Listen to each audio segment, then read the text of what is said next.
When a narcissist starts to lose control, it's not obvious at first. In fact, they'll say things that make it seem like you're the one who's messing up, like they're still in control and you're just being difficult or dramatic. And that's exactly what they want you to think, that you're being difficult and dramatic. Because if they can get in your head, they can regain whatever power they had lost. But if you're hearing the phrases we're about to go over today, it's a sign they're slipping. And deep down, they know it. My name is Christina, and I help people recover after relationships with narcissists. So if you're out but still feeling stuck, I made a free quiz to help you figure out what's keeping you there. You'll find a link for that in the description. So let's look at the first phrase that will come out when a narcissist starts losing control. And that is, you're ungrateful. This one usually shows up when you don't react the way they wanted you to.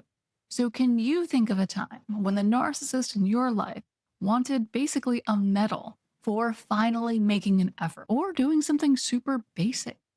So maybe they unloaded the dishwasher one time without being asked, and now they're expecting a parade in their honor. Meanwhile, you've been working overtime to make them happy or to keep things running smoothly. And if you ask for a little appreciation, they'll outright tell you that it's your job to do those things, and you shouldn't expect praise or thanks. And to take it a step further, they'll even tell you it's narcissistic to want praise for just doing what you're supposed to be doing anyway. But in the same breath, they'll tell you how ungrateful you are for not thanking them profusely for doing something super basic. It's frustrating, but it's also really telling, because when you hear this phrase, you're ungrateful, you can take it as a small win.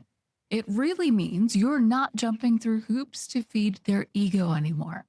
You're not living your life to serve them, not any longer. And there's freedom in that, no matter what they think or say. So another phrase that might come up when a narcissist's control starts slipping is, you've changed. And at first, it sounds like an observation, right? But from a narcissist, there's almost always a complaint. You've changed usually comes up when you stop tolerating something they've gotten away with for far too long. Because you're not as available and you're not as easy to guilt. You're not swallowing your feelings just to keep the peace. That chapter is closed. And instead of being curious about why or even reflecting on their own behavior, they make your growth the problem. So when they say you've changed, what they really mean is you're not as easy to control anymore. And here's the part that can sting a little. They're not wrong. You have changed. You've started setting boundaries. And you've stopped twisting yourself into someone else's version of good. So when you frame it that way, it's not a bad thing. It's about healing. But is it nice? And the answer to that may be no. But maybe that's exactly what we need, is to stop trying to be nice and to start being kind to ourselves. Because there's a difference between niceness and kindness. Niceness is very much about your perception, and kindness is about empathy. It's about connecting people and doing the right thing because that's what's in your heart. So if someone looks at you with disappointment and says, you've changed, you don't have to defend it. Listen, at this point, you can just agree because you've grown. And if that threatens the version of you that they preferred, that is not your problem. So another thing you'll hear when a narcissist starts losing control is, after everything I've done for you. And this one usually shows up when you try to set a boundary or even just take care of yourself. And they feel that they don't have as much control over you as they once did. And suddenly they're pulling out their personal highlight reel. And it's not the full story, it's not the full picture of the truth.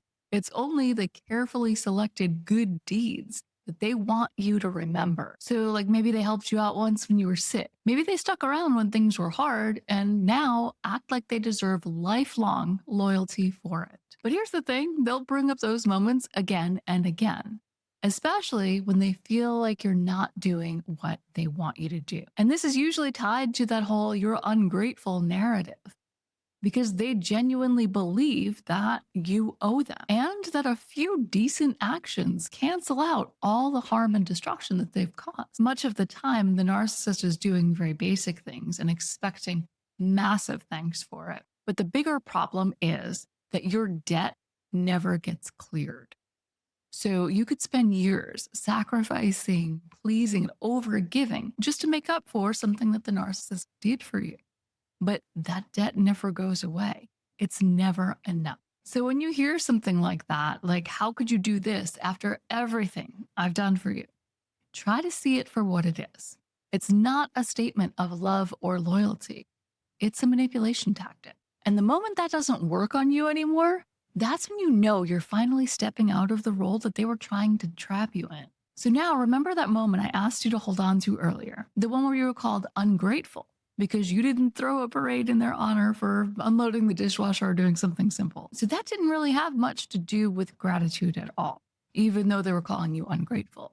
It was about debt, because in their mind, every tiny little thing they do for you needs to be repaid tenfold. If you don't go above and beyond and jump through hoops and be there at their beck and call anytime they need you, you're defaulting on the deal. But for you people pleasers out there who need to hear this, if this is a transaction, right, you can think of it like a contract. When there's a contract, two parties have to sign off on it, and you never did. You did not agree to this arrangement, and so you are not on the hook until they let you off. And you can absolutely walk away, even though they're going to act like you betrayed them somehow, when really all you did was just stop being owned by them. So another thing you'll hear from a narcissist that is losing control is you're just being dramatic. And this usually comes out when they know they've crossed a line and they can feel you pulling away. They know they've gone too far. But instead of taking responsibility or even acknowledging what they did, they try to shrink the whole thing down into something that is just minor, minuscule. As far as the narcissist is concerned, it's petty to even still be talking about this. So they'll tell you you're just being emotional or you're just blowing things out of proportion. And you might hear something like, you're seriously gonna throw all of this away over one little argument. When in reality, the little argument was about something massive, like lying, cheating, or stealing from you. And so on the surface, this is dismissive. It's very dismissive of your feelings, which are valid. But really underneath, it's strategic. Because if they can make you doubt your own reaction, they don't have to face the impact of their behavior. And if they've been doing this for a while, there's a good chance you've started to even question yourself. But here's the truth. If something felt like a deal breaker to you, it was. When we're talking about deal breakers, these are very personal things. And when you say enough is enough, it's enough. So another thing you'll hear from a narcissist when they're losing control is, no one else will ever love you like I do. And this one hits right where it hurts. But it's not about love. It's actually about fear. Because what they're really saying is, you're not going to survive without me.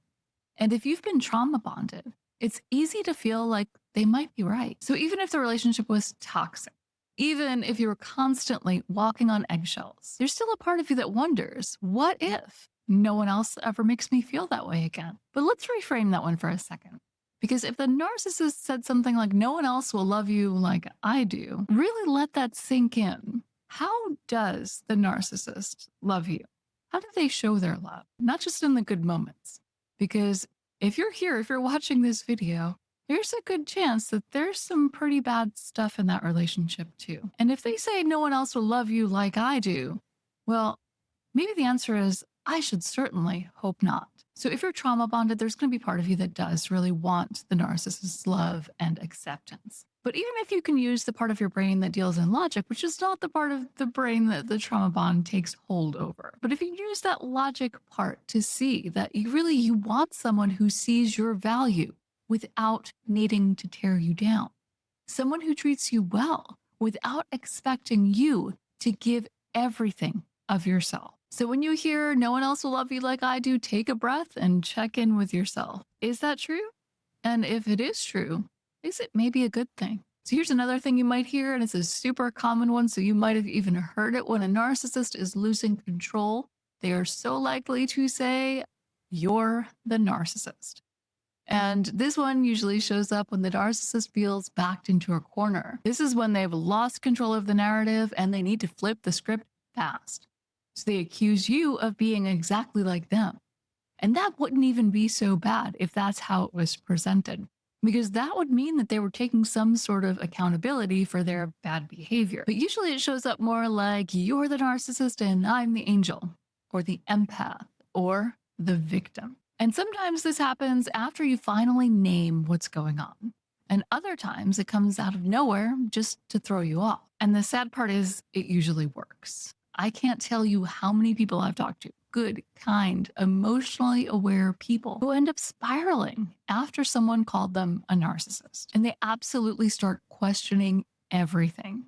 If you've been in this place, or if you're in this place now, let us know in the comments. Because if you're self aware, it is so easy to see your own flaws. And you may watch these videos and you may see behaviors that we talk about that are common with narcissists.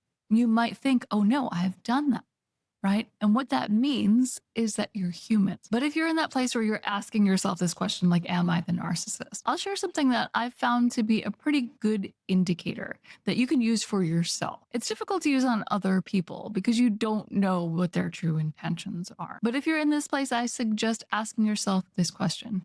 Do you care about hurting other people's feelings? And I mean genuinely care.